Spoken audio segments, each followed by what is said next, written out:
do agree. But I will watch it. Batman's butler. Yeah. Great. But we've always known Alfred was a hard ass. Great. I know.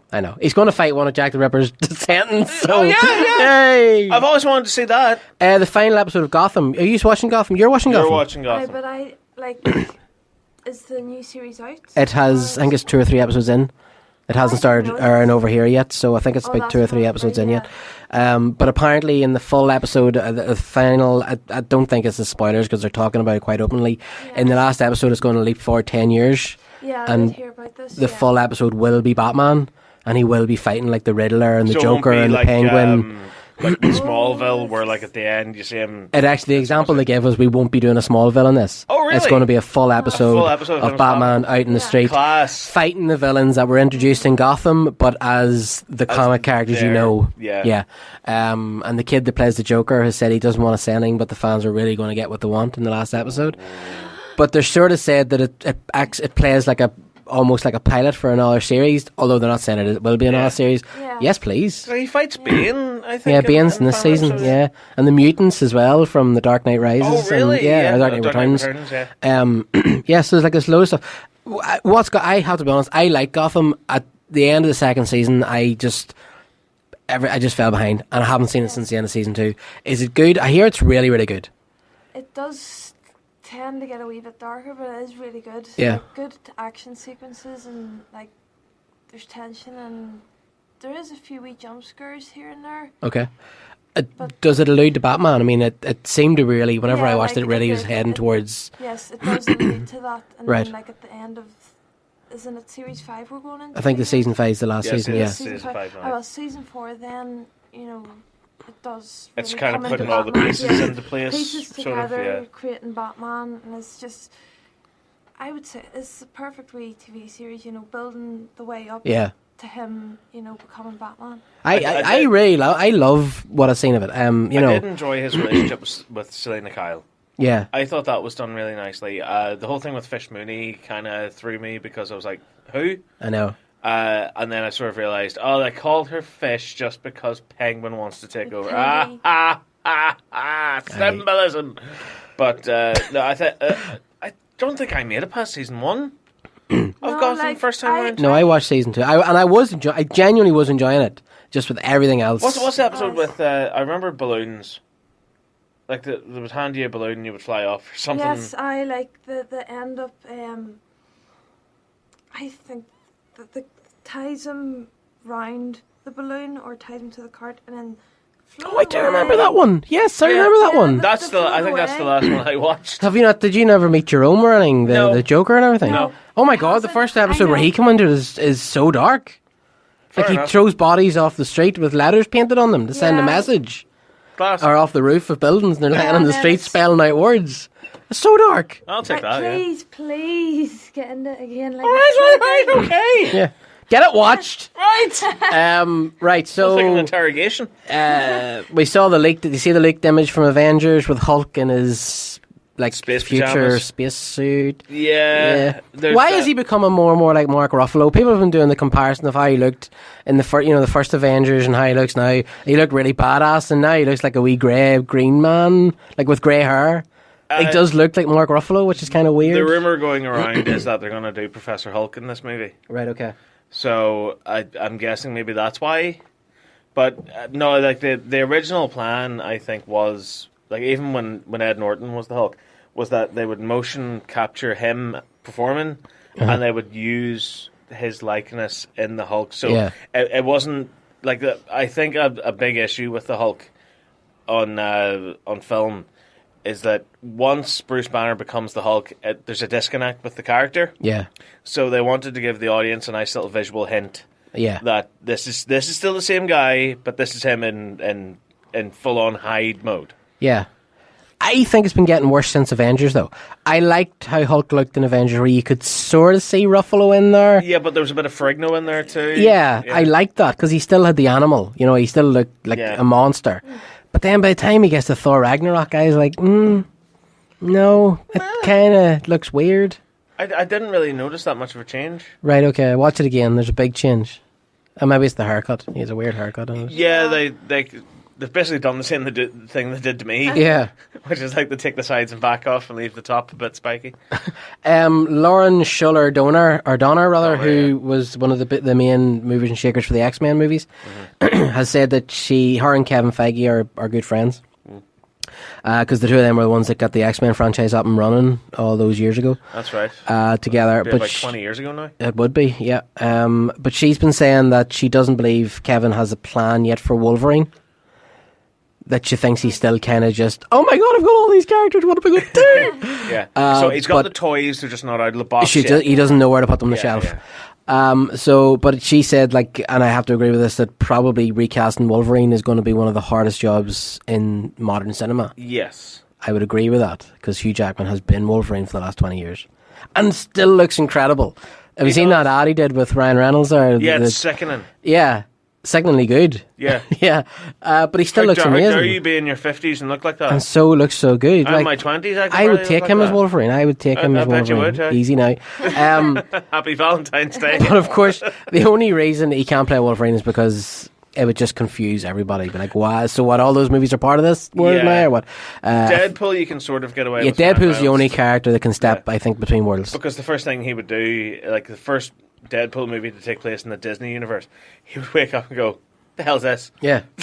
Yeah. Well, I mean, because in the comics, Deadpool knows he's in a comic. Yeah. So, they could definitely have that happening in the movie. I don't know what direction you would go with Wolverine, though.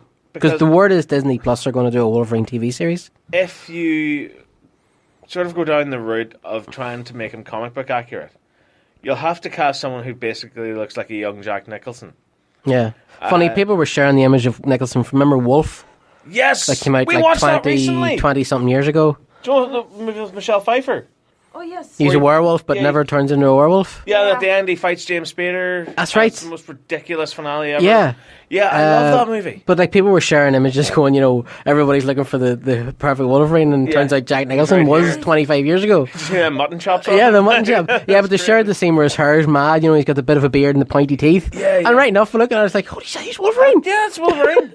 Yeah. I don't know. I don't know what direction you go, because if you try and cast comic book accurate, I think a lot of people will go like, he's not as attractive as Hugh Jackman. What are they No, but Wolverine shouldn't be attractive. He's supposed to be a wee bulldog. Yeah, he's supposed to be about 5 foot 5'3", I think, is his height in the comics. Yeah, he's Canadian and he's basically a little rage ball. Yeah, because he was never supposed to be the main character of the X-Men. No, and his popularity kind of took off, and he Bart Simpson did. Yeah, basically he became the star of the show, and the same thing happened with the movies as well. Exactly. Where instead of focusing on the team, they focused on Wolverine and Rogue story. Yeah, I think that was kind of a mistake in its way. Yeah, because I can see why they were trying to do it, because it was the early days of comic books and stuff, and as a result, I think like Storm and Cyclops and Jean Grey, they all paid the price. They get a major very disservice. much so. Yeah, because Cyclops was always my favorite X-Men. Yeah, or X-Man, and he's a dweeb in the movie. And he's like he has a couple of funny interactions with prove it. Yeah, you're a dick. Yeah. Okay. I totally agree. He's supposed to be like this badass leader. He's supposed to be the one that's there to take over one day. Yeah. And be the head of all this. And in the movies, he's such a non-entity of a character. I know. Even in the First Class timeline, he's just sort of there to be there. Yeah. And and Storm as well. Storm is such a badass in the comics. She marries Black Panther at one point. I know. She's the queen of Wakanda. You could see that happening now, though. You can see that happening now, but I mean, even with the Fox movies, Halle Berry just sort of sits there and does nothing. She wastes one of the oddest non sequitur lines that Joss Whedon has ever written. Do you know what happens to a toad? Oh yeah, same thing as everything else. Same happens to everything else. Yeah. Why does she deliver it like that? Yeah. Same thing that happens to everything else. I know. It's like, no, you're not supposed. What? There's no flair in it either. No, there's not. I know. It's not until we get to X-Men: The Last Stand that Halle Berry actually has something to do as Storm, and her haircut looks like Pauline Fowler off EastEnders. That's right. That's right. Ridiculous. Yeah, Wolverine, X-Men: The Last Stand, where it's like, here, where's Cyclops? Dead. Oh yeah, no, he's dead. What? Yeah, do you remember he went out to the lake? Yeah. Oh, he's dead. Yeah. Why? Because he's in the Superman movie. What? Where he was wasted. Yeah, where he was wasted again. Completely wasted again. What were you thinking? Oh, God. I know. Yeah. No, but I agree. But I think I want to see Wolverine. I think they could, because the character now is such a big deal, I think they could cast an unknown. You know, there could be some kid out there right now that could play Wolverine and they'd be like, you're the boy for the job. Yeah, I genuinely think they'd have to go down that road. I think they will have to go down that being road. an unknown. Yeah. And I think they need to change him significantly from what we know Wolverine as. I think they need to do more like the comic. Yeah. Him, you know. But you know what you're going to see whenever that comes out. You're going to see like posts upon posts going like, not my Wolverine. Hashtag not my Wolverine. I know. Hashtag read a comic book. But yeah, I know. But like, because he's hashtag in the MCU. Hugh Jackman. In the MCU now, he has to be more comic accurate, I think. Yeah. And do you know what? For the love of God, give us the comic accurate suits, please. Oh, well, I think that's a given. Hopefully, I think that's a given. Yeah, please. Yeah. Although I think the movies have been trying to do that in the last couple of movies. How many times have they teased us, like Wolverine in his proper outfit? I know. Like the man that it's in the suitcase. The Wolverine, I think it is. The yeah, suitcase. where he opens it. Yeah. It's like, he never wears it, what was the point? Just once. Oh, just once. Yeah. I mean, we got him with Weapon X. Could we not have him in the red, yellow and brown? Like? Yeah. Although I think the Weapon X outfit looked really stupid. It did. It looked ridiculous. Like when he's running around, it looks like he's got like all these computers sellotaped to his head. Yeah, it did. I thought that was a little bit ridiculous. No more bone claws, please. I hate bone claws. I know. Like, give it up. Even just saying it is weird. It makes no sense. Yeah. I know. Oh, which one was that? And that was The Last Stand? Was it? No, that was Wolverine? X-Men Origins. Yeah. Where's the bone claws? And then in the Wolverine, you think you've gotten away from it. At the end, like, the guy cuts his claws off. I know. Which is ridiculous in its own sense. But then his claws grow back without the metal. They're just like the bones. What are you doing? I hate that. But then it doesn't matter anyway, because in the next one, he's got his metal claws back. I know. And it's never explained. I know. It's so bad. The timeline in the X-Men movie is brutal. I honestly think that when they brought back First Class, which is probably my favourite X-Men movie. I love that movie, yeah. I think they were on to a winner. They should have just were like, this is a new timeline. This is what happened. This is where we're going to go with this. Yeah. And then they got all confused again. And I actually think that if they had stuck, I guess they are to a certain extent with Apocalypse and now Dark Phoenix. I think they are sticking to it. But with First Class, I would quite happily have seen those characters lifted and sat into the MCU. Yeah, happily, They would easily, for me, have fitted in the MCU, I think. No, I absolutely agree. And another thing I think as well is getting rid of Matthew Vaughn was one of the worst ideas ever, and bringing back Bryan Singer. I know. I love Matthew Vaughn's work. I think the style of X-Men First Class is gorgeous. It's beautiful. I mean, do you like that? And the soundtrack, everything about it's just really good. The soundtrack's amazing too. Yeah. Frankenstein's monster on the soundtrack is such a fantastic bit of score. But it's not even like the big set pieces that I'm talking about. I'm talking about simple things like, do you know, whenever Magneto goes to see the banker, and he pulls his teeth out.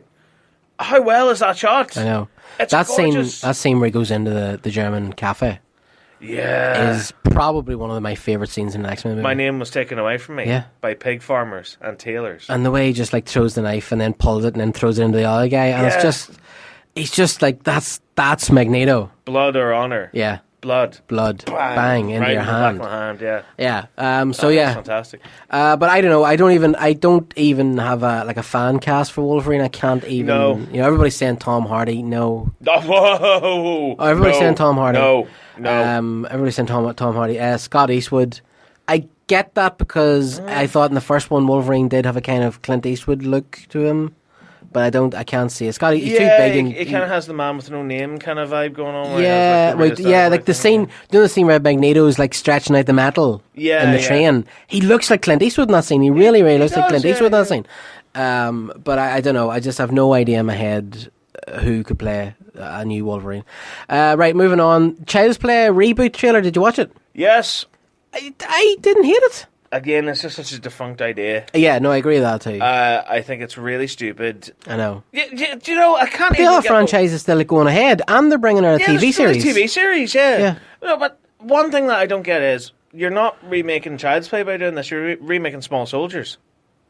Because it's... Yeah, that's true, actually, because it's an AI. It's not a possessed doll. I think that's freakier. If it's a possessed doll. If it's just a piece of technology screwing up, you're basically crossing over Small Soldiers with the Terminator. Yeah, because the first thing I thought was, if it's AI, it's not going to be scary. No. It's not scary. Like when there's a psychopath in your doll, that's scary. But when you're dull, it's like the episode of the Krusty Nightmare or yes, Treehouse of Horror episode. He switched to evil. That. Yeah.